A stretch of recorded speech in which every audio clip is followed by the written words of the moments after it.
Hi, welcome to SBR Videos. I'm Peter Loshak. It's NFL Week 8. It's my favorite time of the week by far. The Can Caddy Cash Show with Jeff Cadillac from jeffcadillac.com and Jeff Cadillac 1 on Twitter. And Jeff Cadillac keeps on chugging and rocking and rolling. 3-2 against the spread last week. Now he's pushing 56% against the spread on the year. Everyone's blown away. Everyone's impressed. This is just awesome. The show's awesome. Jeff Cadillac, thanks for being back with us. Hey, always a pleasure, Peter. Jeff Cadillac. Sharp pick on the Rams last week. Unbelievable. Congratulations on such a great pick and being on the same side as the Sharps. Brent from BetDSI told me that was one of the sharpest plays of the week. And as he was telling me that, I was just thinking to myself, oh my God. Jeff Cadillac told me that. Jeff Cadillac told me this in our call this week. That's right, because you heard it here first. Jeff Cadillac, website, jeffcadillac.com. On Friday, his best bet, Jeff Cadillac 1. Twitter. All right, let's go. NFL Week 8. What's the first game you want to discuss with us?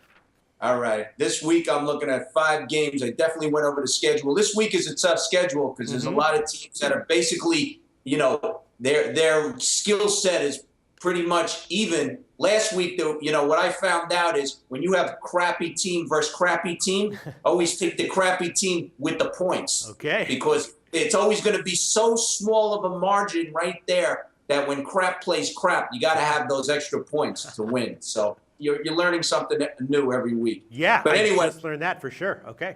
But anyway, going game number 1, Detroit at Atlanta, which is in London, England. All right, the game in London right now across the board, that is Atlanta plus 3.5. What do you like here, Jeff?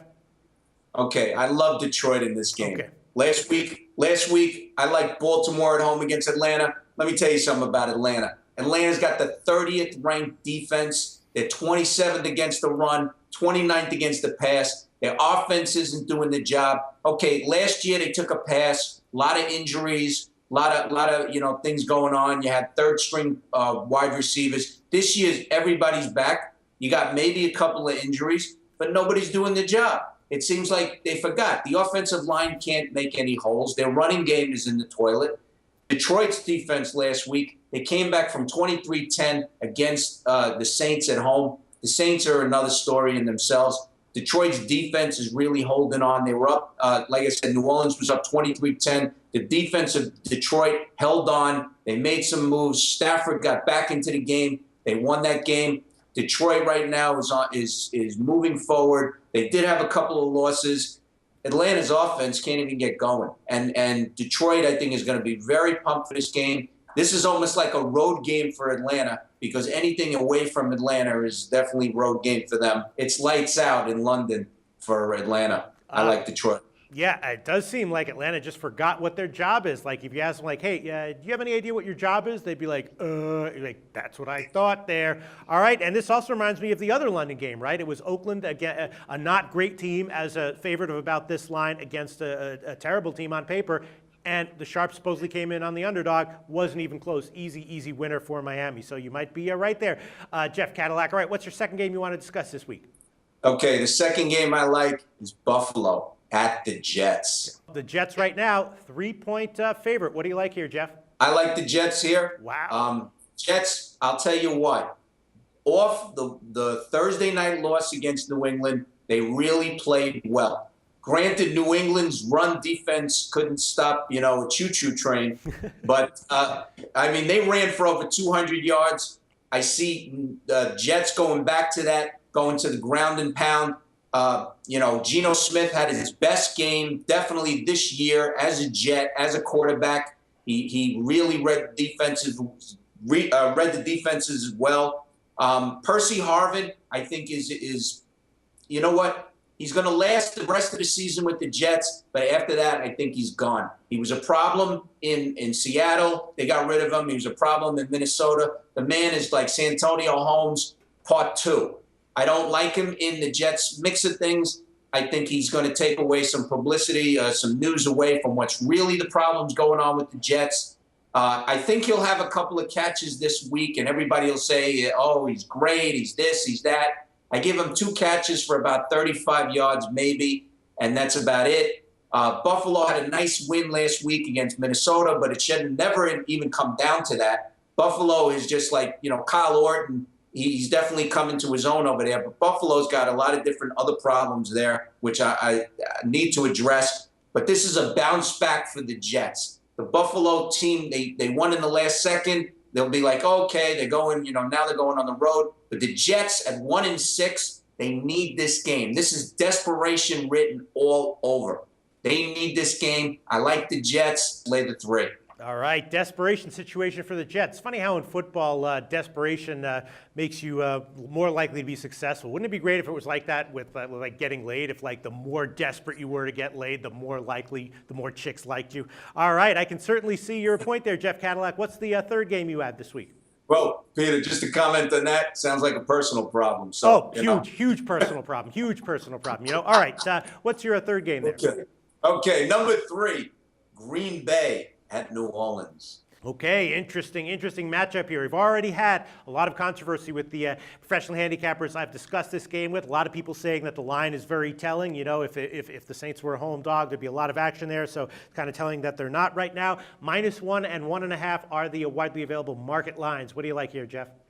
Well, I'll tell you something. I like Green Bay plus the points. Wow. I'll tell you something. Green Bay, Aaron Rodgers, since the Green Bay faithful started getting on his case and he told them to relax, he's had 17 touchdowns and 0 interceptions. I mean, the man is like a surgeon. He's going in there. He's taking care of business. The only game that was even close was the one at Miami on the road. Miami played some nice defense. He still came out ahead on there. Obviously, if you had the 3 points, you pushed. At 3.5, you lost. But he's been playing lights out. New Orleans, I said it long ago, they can't play on the road. They're 0-4 on the road, 1-3 against the spread. At home, who have they beaten? They barely beat Minnesota on a cover, and they had to go to overtime against Tampa Bay, which they didn't cover. I mean, this team is, the funny thing is you can have the exact same players in the NFL from one year to the next, but the problem is that in the NFL, you age faster than any sport out there. And this is what's happening with New Orleans. You got Jimmy Graham, who's also he's injured right now. You got Marcus Colson. He's aged a lot. He goes from game to game. This offense is not the same, and they're definitely missing Darren Sproles on offense. They could definitely use a little spark plug there. I mean, if this were last year, lights out. They're 7-0-1 against the spread last year in the Dome. But this year, I don't like it. Green Bay's defense picks up where they need to. Take Green Bay, baby, on Sunday night. Take the points. They're going to be dancing on Bourbon Street. All right. Well, Green Bay has covered 4 in a row now. I have heard some the argument that if Vegas wanted action on the Saints, that they would have made the Saints a home dog, and that this line indicates that they want Green Bay action. But that doesn't necessarily mean that Green Bay is the wrong side. All right. What's your next game for us, Jeff Cadillac? Okay. Number 4.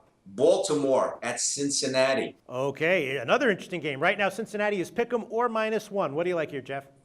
Well, I'll take the -1, but I love Baltimore here. Baltimore has been doing business. I love them every week so far. I mean, I even had them. I believe they lost against Indy. They were a dog. But you want to know something? This is a revenge game for Baltimore. Because in week 1 of the season, which seems like a long, long time ago, Cincinnati went to Baltimore and hands down beat Baltimore and made them look like they weren't ready for prime time. But Baltimore right now, since that game, they got Forsett in the back in the backfield as their running back. They have Steven Smith, who's playing like a 23-year-old out there. I mean, he's catching everything. He's evading tackles and everything. I mean, the offense is clicking for this team. Cincinnati, I mean, this team is like in a state of flux right now, and I think Marvin Lewis and plus A.J. Green is a questionable for this weekend. I don't know if he's even going to play, but the Baltimore defense also is playing lights out. They're last week, okay, they beat Atlanta, but when you beat a team 29-7, and the game is basically over at halftime, and they've been doing this to a lot of teams already. And the week before that, they beat Tampa Bay. It was like 38-0 at halftime. I don't see Cincinnati bouncing back. I think that, like I said, this is a revenge game for Baltimore. I think they go in, They take care of business. If you get the 1 point or the 1.5, whatever's available according to Peter Loshak, take it, baby. No. According to the market, I'm just reporting the odds here. But yeah, certainly based on momentum, Baltimore would be the side here. I don't like betting into momentum if you're taking a big favorite. But right now, Baltimore +1 is what we can give you. All right, Jeff Cadillac, what's your fifth game for us? Okay, my fifth game this week is Indy at Pittsburgh. All right. Well, Pittsburgh is right now market-wide a 3-point home underdog, and everyone loves Indianapolis here. I know you're going to love Indianapolis here, and I think everyone's right. What can I say? I think we're all right. Well, I have to agree with you, Peter, and You know what? I guess we know each other too well because sometimes I could be like Karnak and you already know what's in the envelope, So, yeah, I do like Indy here because I will tell you, even though Pittsburgh won on Monday night against Houston, they didn't look that good. They gave them the game. It was 13-0, and all of a sudden Houston decided, hey, we're not going to hold on to the ball. We're going to throw the ball. We're going to do this, do that. Big Ben, he holds the ball forever. Houston was able to get to him, okay? Before Houston went on their downswing in that game, I mean, they got into him. J.J. Watt, they recovered a fumble. He's going to do the same. A leopard doesn't change its spots. The defense for Pittsburgh is terrible. They're old. A lot of teams, their focus is just go right at Troy Polamalu because he's old already. He misses tackles. If you notice, if you look at the stats, he's not tackling. He's not in on plays like he used to be because he is banged up. His body is banged up. I like Indy right here. They got the #1 rated offense in the NFL. Luck is going to shred that defense. Plus, with Ahmad Bradshaw in the background, I mean, he's like renewed in Indy because the Giants let him go. He's always in the highlights every week. He's always either catching some ball and taking tacklers into the end zone, or he's like catching a ball in the end zone and he's throwing it down for the spike. I mean, this team right now is on a roll, and Pittsburgh is just bad. They're just really bad. I like Indy with their #1 offense. Lay the 3 points. Take Indy. And that's all she wrote. Indianapolis -3 it is, and we'll talk to you next week. The SBR Network offers free sports picks and game breakdowns, big money free betting contests year-round, a real-time Vegas-style odds monitoring service, and much more. So come see for yourself. To stay updated on SBR news and promotions, follow us on Twitter, Facebook, and Google+, and do be sure to subscribe to the Sportsbook Review YouTube channel to catch all our daily sports shows.